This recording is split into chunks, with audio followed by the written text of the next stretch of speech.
मग ती दुर्लक्ष केलं नाही, लक्ष दिलेलं नाही. लक्ष दिलं नसल्यामुळे मग ते पुन्हा ह्याला झाले, लिव्हरला गाठी झालेत. मग यांना कोण उचलायला तयार का नाहीये? लिव्हरला यांचं प्रेत उचलायला कोण का तयार नाही? मालकामुळं, मालक म्हणतात ती मालका संग भांडण करून राहिले ना ते, त्यामुळं ते येणं झाले ते पुणे असं झालं. यांना बेवारसच सोडलंय. हा म्हणजे आम्ही मुली बघत होतो की 5 मुली आम्ही 5 मुली म्हणजे कोण पुरुष यांना हात लावायला का तयार नाही? मग म्हणजे मालकामुळे, तिच्या मालकामुळे हात कोण लावणं.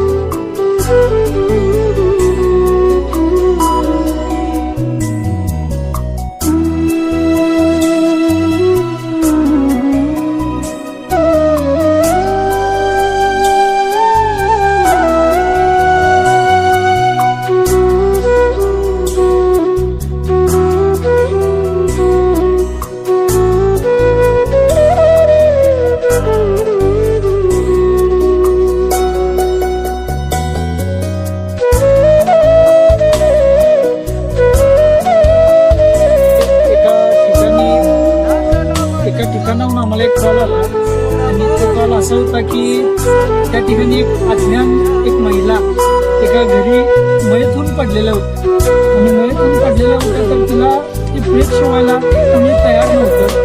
त्यावेळेस अशी त्या ठिकाणी एक अट होती की माणसानं काढलेल्या ज्या रूढी परंपरा त्या माध्यमातून लोकांमध्ये आलेली ती अंधश्रद्धा आणि त्या अंधश्रद्धेमधून तो मृतदेह सकाळी 12 वाजल्यापासून ते संध्याकाळपर्यंत पोहोचलेलं.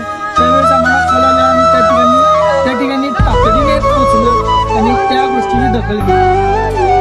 त्या महिलेला एक 5 मुली आणि 2 मुलं होती, पण कोणी त्या प्रेताला शिवायला तयार नव्हतं. त्या ठिकाणी शिकले सवरलेले लोक पण होते, पण कोणी शिवायला त्या ठिकाणी तयार नव्हतं.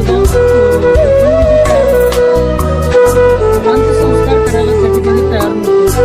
घरात आम्हाला सांगायचं हे होतं की आज या रूढी परंपरेमुळं नवऱ्याकडची लोक ते अंत्यसंस्कार करणार आणि त्यामुळे या महिलेची अवस्था अशी होती की त्या नवऱ्याची घरातले लोक त्या ठिकाणी तिच्या अंत्ययात्रा करण्यासाठी, अंत्यसंस्कार करण्यासाठी येत नव्हते, म्हणून नकार दिला त्यांनी. आणि महिलाकडच्या त्या माहेर लोकांनी, एकही लोकांनी ते प्रेत शिवायला तयार नव्हते. सांगायचं तात्पर्य हे होतं की रूढी परंपरा त्या समाजानं या लोकांनी काढलेली